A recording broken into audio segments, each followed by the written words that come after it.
Class 6 এর প্রিয় শিক্ষার্থীবৃন্দ, তোমরা কি ভালো আছো? আমি ভালো আছি। আশা করি তোমরাও ভালো আছো আর ভালো থাকো সেই দোয়াই করি। আজকে ক্লাস 6 শিক্ষার্থীদের জন্য একটা নতুন ক্লাস নিয়ে এসেছি।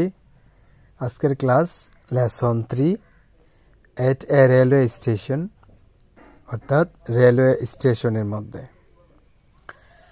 After completing this lesson, students will be able to এই ক্লাসটি শেষ করে স্টুডেন্টরা সক্ষম হবে নাম্বার 1 টক অ্যাবাউট পিপল, লোকজনের সম্পর্কে কথা বলতে, places and familiar objects in short and simple sentence, সহজ এবং ছোট ছোট বাক্যে বিভিন্ন লোকজনের সম্পর্কে, স্থান সম্পর্কে এবং পরিচিত বিষয়বস্তু সম্পর্কে কথা বলতে পারবে। Number 2 read and understand text, পড়তেও পারবে এবং টেক্সটটা বুঝতেও পারবে। আমরা এখন মূল পর্বে যাচ্ছি। Type A, read the following passage, নিচের প্যাসেজটি পড়ো বা অনুচ্ছেদটি পড়ো। এই অনুচ্ছেদে যাওয়ার আগে ক্লাস 6-এর স্টুডেন্টদের কাছে, অভিভাবকদের কাছে অনুরোধ জানাচ্ছি আমার সঞ্জয় টিভি চ্যানেলটাকে লাইক, কমেন্ট এবং সাবস্ক্রাইব করে পাশে থাকার জন্য এবং আমাকে উৎসাহিত করার জন্য। তাহলে আমরা টাইপ এ পড়ছি এখন। রিড দ্য ফলোইং প্যাসেজ, নিচের প্যাসেজটি পড়ো। My friend Sajjad and I was sitting at the railway station. আমার বন্ধু সাজ্জাদ এবং আমি রেল স্টেশনে বসেছিলাম। I came to see him off. আমি এসেছিলাম তাকে বিদায় জানাতে। Sajjad was going to Dhaka to his elder sister's house. Sajjad যাচ্ছে ঢাকায় তার বড় বোনের বাড়িতে। It was very crowded in the station. স্টেশনে অনেক ভিড় ছিল। There was a long line of people at the ticket counter. Ticket কাউন্টারের মধ্যে একটা লোকজনের বড় ভিড় ছিল। A woman was standing in the queue. একজন মহিলাও এই লাইনে বা ভিড়ে দাঁড়িয়ে আছে। She was holding her child's hand tightly. সে তার সন্তানের হাত শক্ত করে ধরে আছে।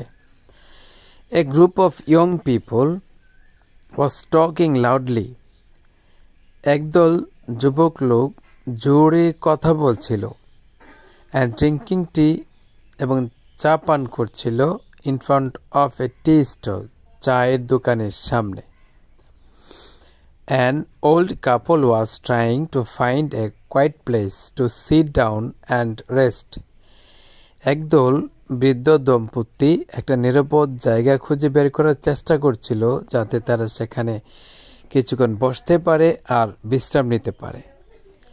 The waiting room was crowded too. বিশ্রামাগারটাও ছিল ভিড়। I saw a man who was trying to carry 3 heavy suitcases. আমি একজন লোককে দেখছিলাম যে চেষ্টা করছিল 3টা ভারী ভারী সুটকেস বহন করছে।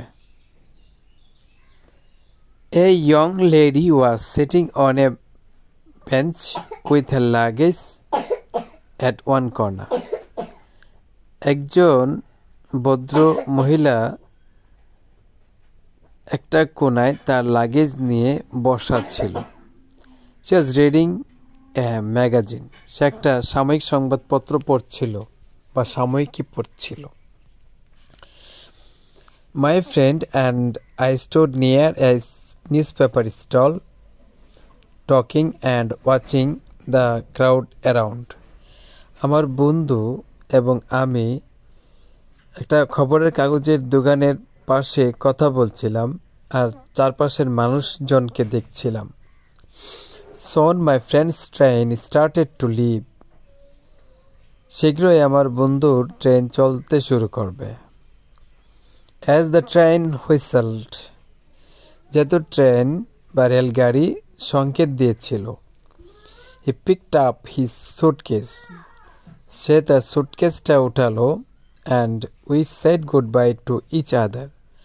আমরা একজন আরেকজনকে শুভ বিদায় জানালাম। আমরা আজকে টাইপ এটা পড়ে নেব। প্রিয় শিক্ষার্থী বন্ধুরা, তোমরা এটা বাড়িতে ভালো করে চর্চা করবে। তারপরে আমরা টাইপ A1 এবং টাইপ A2 চেষ্টা করব। ঠিক আছে, আজকে এ পর্যন্তই। তোমাদের সঙ্গে দেখা হবে আবার পরবর্তী একটি সময়ে আরও নতুন একটি ক্লাসে। সবাই ভালো থাকবে। খুদা হাফেজ।